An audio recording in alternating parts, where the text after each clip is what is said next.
সঙ্গে এমন নির্মম আচরণ করা হয়েছে, ফিরআউন যে আচরণ করেছিল মুসা নবীর সঙ্গে, এবং আজ পর্যন্ত আর কোন জালেমকে কোন নায়েবে নবীর সঙ্গে এমন নির্মম আচরণ করতে দেখা যায় নাই। শেখ হাসিনা আমার সঙ্গে যে আচরণ করেছে। বৈষম্য বিরোধী ছাত্র আন্দোলন চলাকালে পুলিশের গুলিতে মারা যান শত শত শিক্ষার্থী ও সাধারণ মানুষ। আন্দোলনে শিক্ষার্থীদের তাদের রক্তেও মন ভেজেনি ফ্যাসিস্ট হাসিনার। বিভিন্ন জায়গায় হামলা, গ্রেপ্তার ও গুলির সরাসরি নির্দেশ দিতেন শেখ হাসিনা। এমনই একটি কল রেকর্ড এখন দেশ টিভির হাতে, যেখানে দেখা যায় ছাত্র আন্দোলনকে ঘিরে তৎকালীন স্বরাষ্ট্রমন্ত্রী আসাদুজ্জামান খান কামালকে পুলিশ দিয়ে ছাত্র জনতার মিছিলে গুলির নির্দেশ দেন শেখ হাসিনা। সম্মানিত দর্শক মণ্ডলী, দিনের পর দিন, মাসের পর মাস আমার সঙ্গে, এমনকি আমার মতো আরও ওলামা একরামের সঙ্গে এমন নির্মম আচরণ করা হয়েছে, যেমন আচরণ করেছিল ফেরাউন মুসা আলাইহিসসালামের সাথে। শুধু তাই নয়, তারপর থেকে আজ পর্যন্ত কোনো জালেম, কোনো নায়েবে নবীর সাথে এমন নির্মম আচরণ করেছে এমনটা আজ পর্যন্ত দেখা যায়নি। এমন নির্মম আচরণ করেছে হাসিনা আমার সাথে। এমন সব অগ্নিঝরা বক্তব্য দিয়েছেন শাইখুল হাদিস ইবনে শাইখুল হাদিস আল্লামা মামুনুল হক হাফিজাহুল্লাহ। এছাড়াও 2009 সালে পিলখানা হত্যাকাণ্ড, 2013 সালের শাপলা চত্বরের ট্র্যাজেডি সহ বিভিন্ন প্রকার গুরুত্বপূর্ণ তথ্য দিয়েছেন তিনি তার অগ্নিঝরা এই বক্তব্যে। এই বিষয়ে থাকছে আজকের ভিডিওতে গুরুত্বপূর্ণ সব প্রতিবেদন। তাই আজকের ভিডিওটি খুবই গুরুত্বপূর্ণ, 1 সেকেন্ড না টেনে পুরো ভিডিওটি দেখার জন্য আহ্বান করছি। আর এই চ্যানেল যদি নতুন দর্শক হয়ে থাকেন, অবশ্যই আমাদের এই চ্যানেলটি সাবস্ক্রাইব করে পাশে থাকা বেল বাটনটি অন করে দিবেন। তাই আর কথা নয়, চলুন সরাসরি আমরা ভিডিওতে চলে যাই। দিনের পর দিন, মাসের পর মাস আমার সঙ্গে, আমার মতো আরো আলেম ওলামাদের সঙ্গে এমন এমন নির্মম আচরণ করা হয়েছে, ফিরআউন যে আচরণ করেছিল মুসা নবীর সঙ্গে, এবং আজ পর্যন্ত আর কোন জালেমকে কোন নায়েবে নবীর সঙ্গে এমন নির্মম আচরণ করতে দেখা যায় নাই। শেখ হাসিনা আমার সঙ্গে যে আচরণ করেছে, বিনা বিচারে মানুষের উপর জুলুম করে গিয়েছেন। 2009 সালে 57 জন সেনা কর্মকর্তাদেরকে নির্মমভাবে হত্যা করেছেন। 2013 সালে শাপলা চত্বরে অন্যায়ভাবে, একতরফাভাবে নবী প্রেমিক হেফাজতে ইসলামের আলেম ওলামাদেরকে ঘুমন্ত অবস্থায়, তাহাজ্জুদরত অবস্থায় পাখির মতো গুলি করে হত্যা করেছেন। আমার নাম নিয়ে বলেছিল কয়েকজন যে মামুনুল হক আসেন খেলি। আমরা তখন বলেছিলাম যে খেলার একটা সিস্টেম থাকে, খেলার একটা সিস্টেম থাকে, সিস্টেম মতো আসেন, খেলবো, অসুবিধা কি? যখন খেলার দিন আসলো, তখন গণভবনে যায় দেখা গেল খেলোয়াড় তো দূরের কথা, কোনো খেলোয়াড়ের জাঙ্গা পায়জামাও নাই। আমরা ওনাদের শত্রুতে পরিণত হলাম। আমার বিরুদ্ধে ব্যক্তিগতভাবে তিনি ক্ষুব্ধ হয়ে উঠলেন। আমার বিরুদ্ধে এমন কোনো ষড়যন্ত্র নাই যেটা তিনি করলেন না। জাতীয় সংসদে দাঁড়িয়ে তিনি আমাকে আঘাত করার চেষ্টা করলেন, ঘায়েল করার চেষ্টা করলেন। একদিন দুদিন নয়, বন্দি করে 3 বছর আমার সকল সঙ্গী সাথী, প্রায় 1200 সাথী সহ 1200 সঙ্গী সহ আমরা কারারুদ্ধ হলাম। 40 দিন পুলিশের রিমান্ডে থেকেছি একচিল্লা। আমার 1200 সঙ্গী সাথী সব রিলিজ, আমাকে ছাড়ে না। নির্বাচন করলেন, তাও ছাড়ে না। নির্বাচন করে যখন ক্ষমতা পাকাপোক্ত হলো, মনে করলো যে এখন আর কোনো ভয় নাই, তারপরে আমাকে ছাড়লেন। সম্মানিত দর্শক মণ্ডলী, এতক্ষণ যাবৎ আপনারা শাইখুল হাদিস ইবনে শাইখুল হাদিস আল্লামা মামুনুল হক হাফিজাহুল্লাহ এর বক্তব্য শুনেছেন। তিনি তার বক্তব্যে যা বলেছেন তা যদি সংক্ষেপে বলি, তিনি বলেছেন যে 2009 সালে যখনই এই ফ্যাসিস্ট শেখ হাসিনা সরকার ক্ষমতার আসনে সমাসীন হয়, তখনই সে সর্বপ্রথম 57 জন সেনা কর্মকর্তা যারা দেশপ্রেমিক ছিল, যারা ছিল দেশের প্রধান এবং জ্ঞানের উৎস, তাদেরকে নির্মমভাবে পিলখানা হত্যাকাণ্ড করে জাতিকে জ্ঞান শূন্য করে দেওয়ার একটি পায়তারা করেছিল এই ফ্যাসিস্ট শেখ হাসিনা সরকার।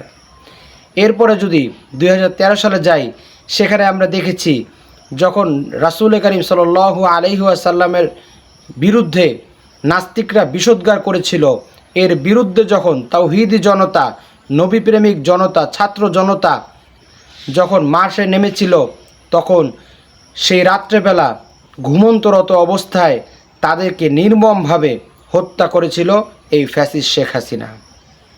শুধু তাই নয়,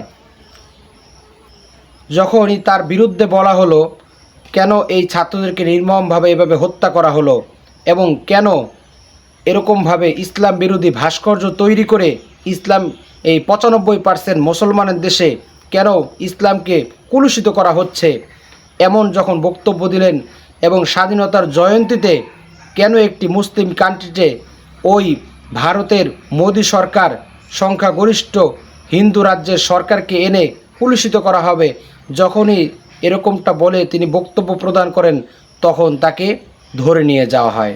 সরকার বুঝেছিল, শেখ হাসিনা এই কথা বুঝে গিয়েছিল, যদি মামুনুল হককে আটকানো না যায় তাহলে আমার গদি চিরস্থায়ী হবে না।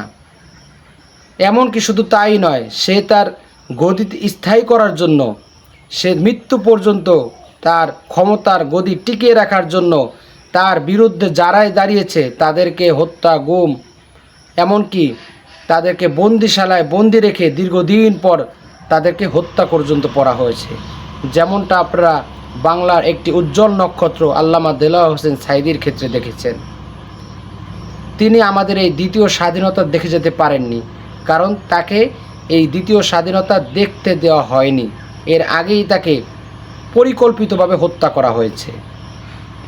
শুধু তাই নয়, এই ফ্যাসিস্ট শেখ হাসিনা সরকার তার ক্ষমতার আসন টিকিয়ে রাখার জন্য নিজের দেশের সম্পদ পর্যন্ত ভারতের কাছে বিক্রি করে দিয়েছে।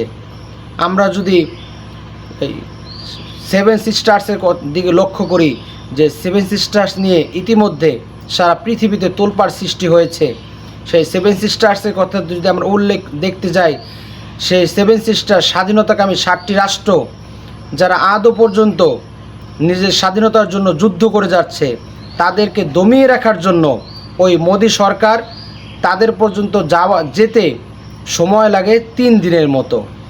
তাও আবার তাদের পর্যন্ত পৌঁছতে চিকেন নেক একটি করিডোর, যেখান থেকে একটা সরু একটা পথ দিয়ে তাদেরকে যেতে হয়, যেটা খুবই রিস্কি একটা পথ।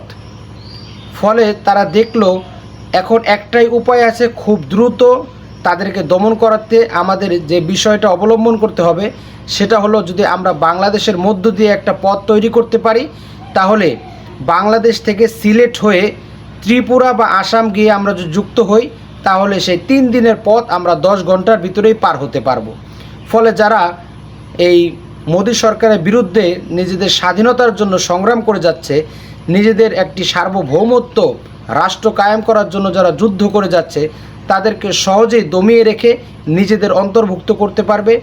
এই লক্ষ্যে তারা শেখ হাসিনার সাথে একটি চুক্তি করে, যে তারা ট্রানজিটের নামে তারা বাংলাদেশের রাস্তা বাংলাদেশের জনগণের কাছ থেকে কেড়ে নেওয়ার একটি পায়তারা করে থাকে। ফলে কি হবে, এই 95% সংখ্যাগরিষ্ঠ মুসলমানের কান্ট্রিতে মুসলমানরা হিন্দুদের দাসত্ব বরণ করবে, দাসত্বের শৃঙ্খলে আবদ্ধ হয়ে যাবে, যা একটি দেশের মুসলমানদের জন্য মারাত্মক অর্থনৈতিক ও সামাজিক বিপর্যয় বলেই নেটিজেনরা মনে করেন। যাই হোক, যখনই ফ্যাসিস্ট শেখ হাসিনা সরকার একটি গুঞ্জন শুনতে পেল যে মামুনুল হক তার অবস্থান মোহাম্মদপুরে, আমরা সকলেই জানি, সে জানতে পারল যে মামুনুল হক তার বাহিনী নিয়ে গণভবন ঘেরাও করার জন্য আসছে। এ কথা শুনেই শেখ হাসিনা নড়ে চড়ে বসল।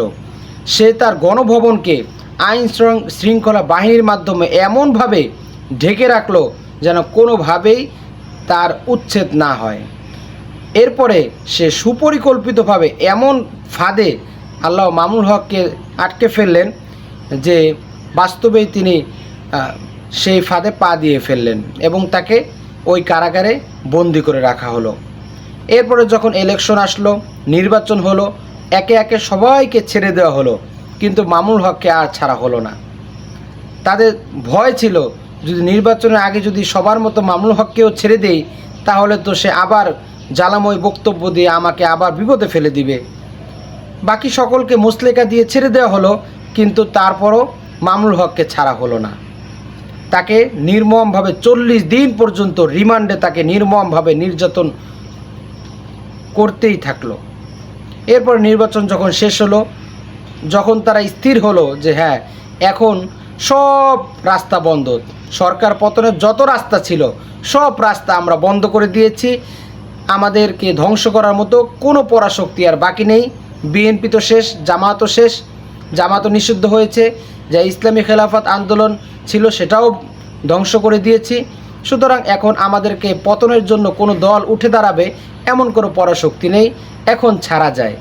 তখন মামুনুল হককেও মুচলেখা দিয়ে তাকে ছাড়া হলো। কিন্তু কী লাভ হলো? জালেম যখন তার জুলুমের চূড়ান্ত পর্যায়ে পৌঁছে যায় তখন তার পতনও সুনিশ্চিত হয়ে যায়।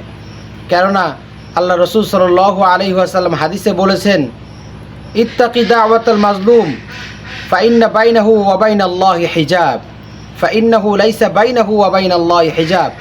তোমরা জালেমের বদদোয়াকে ভয় করো, কেননা জালেমের বদদোয়া, জালেমের মাঝে আর আল্লাহর মাঝে এই মধ্যবর্তী স্থানে কোনো পর্দা থাকে না। জালেম যখন আল্লাহ বলে চিৎকার করে তখন তার সেই আর্তনাদ, তার সে বদদোয়া সরাসরি আল্লাহর দরবারে কবুল হয়ে যায়।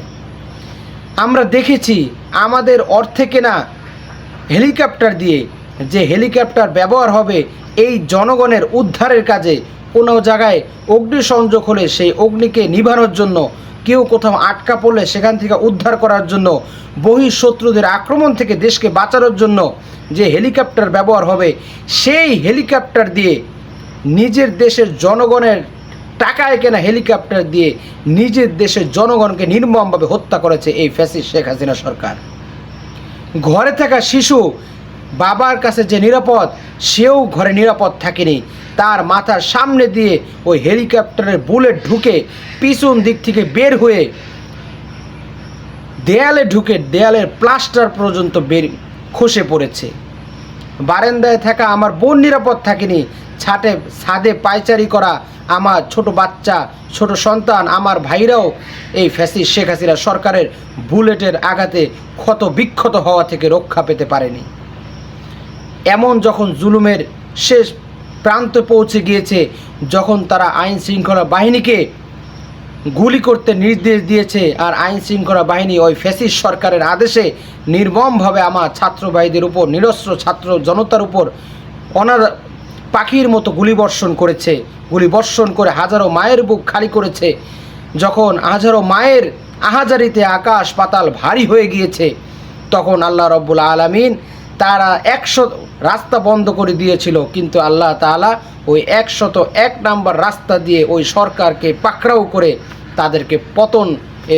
তাদের পতন এনে তাদেরকে ধ্বংস করে দিয়েছে। এমনই ছিল এই ফ্যাসিস্ট সরকারের পতনের ইতিহাস। সম্মানিত দর্শক মণ্ডলী, আমাদের এই ভিডিও যদি আপনার ভালো থেকে থাকে অবশ্যই আমাদের এই ভিডিওটি শেয়ার করে দিবেন, এবং এই ভিডিও সম্পর্কে যদি আপনার কোনো মন্তব্য থেকে থাকে অবশ্যই আপনার সেই গুরুত্বপূর্ণ মন্তব্যটি আমাদের কমেন্ট বক্সে জানাবেন, এবং আপনারা সকলেই ভালো থাকবেন, সুস্থ থাকবেন, নিরাপদ থাকবেন, এই আশা ব্যক্ত করে আজকের ভিডিও এখানেই শেষ করছি। আমিন ওয়া আখিরু দাওয়ানা আলহামদুলিল্লাহি রাব্বিল আলামিন। আসসালামু আলাইকুম ওয়া রাহমাতুল্লাহি ওয়া বারাকাতুহু।